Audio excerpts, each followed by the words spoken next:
తేదీ ఈరోజు 26 మార్చి 2026 గురువారం నాడు సాయంత్రము 6 అవుతుంది.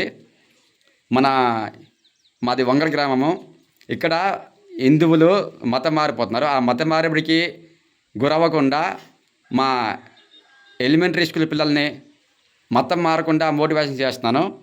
ఆ మోటివేషన్లో భాగంగా ఈ మట్టి అంటే క్రైస్తవులు ముస్లిమ్స్ మట్టిని పూజించొద్దు అంటారు కదా, ఆ మట్టి ఎంత విలువైందో మేము రాసి ఈ పిల్లల చేత ప్రతిజ్ఞ చేయిస్తున్నాను అనమాట. ఇప్పుడు ఆ ప్రతిజ్ఞ నేను చదువుతాను, పిల్లలు కూడా ప్రమాణం చేస్తారు. స్టార్ట్. ఓకే. మేము హిందువులం, మేము మట్టిని పూజిస్తాం. మట్టి అంటే నేల. ఈ నేల లేకపోతే ఎక్కడ బతుకుతాం? ఈ నేల మీద మేము బతుకుతున్నాం కాబట్టి నేలని దేవతగా పూజిస్తాం. నేలంటే మట్టి, అందుకే మట్టితో తయారు చేసిన వినాయకుడిని హిందూ దేవుళ్ళను పూజిస్తాం.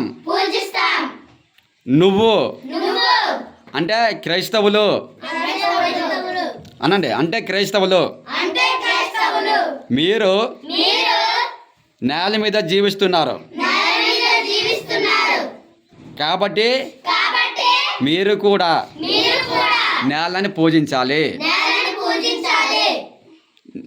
నేను నేలను అంటే మట్టిని పూజించను అంటే ఈ నేల మీద బతికే హక్కు లేదు. ఎవరికి? క్రైస్తవులకి. ఈ నేల మీద బతికే హక్కు లేదు. మీ యేసు ప్రభు లోకంలో బతకండి. మీరు క్రైస్తవులు నేలను పూజించను అంటే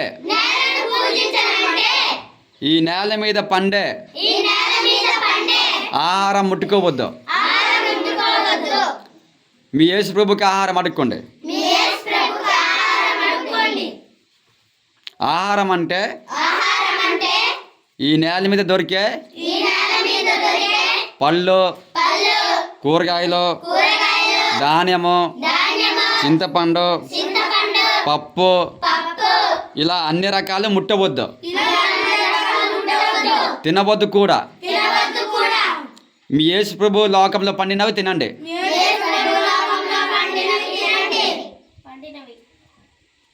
ఇప్పుడు నేను చెప్పింది నిజమా కాదా? వాళ్ళు ఏమంటారు? మట్టిని పూజించొద్దంటారా? చేయించండి అంటారు లేదా?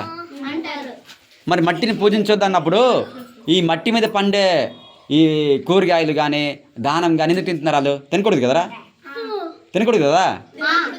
తినకూడదా లేదా? తినకూడదు. ఈ మట్టి మీద పండినవన్నీ కావాలట వాళ్ళకి, కానీ పూజించారట. మరి ఈ మట్టి మీద మనం బతుకుతున్నామా? మరి మట్టి మీద బతుకుతాం, మట్టిని పూజించాలి లేదా? మరి వాళ్ళు మట్టి మీద బతికి ఈ మట్టిని చీకొడుతున్నారు. వాళ్ళకి బతికే హక్కు ఉందా? వాళ్ళు ఎక్కడ బతకాలి?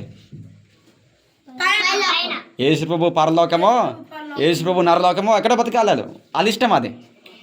ఈ మట్టిని చీకొడుతున్నప్పుడు మట్టి మీద బతికే హక్కు లేదు. అర్థమైందా? ఏమంటారు వాళ్ళకి? ఈ మట్టిని చీకొట్టినప్పుడు మీరు కామనండి, ఈ మట్టిని చీకొట్టినప్పుడు ఈ మట్టి మీద బతికే హక్కు లేదు అనాలి.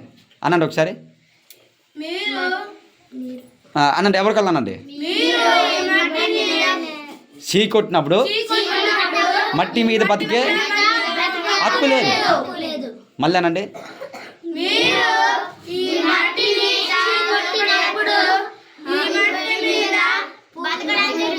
హక్కు లేదు. నేను చెప్పింది నిజమా కాదా?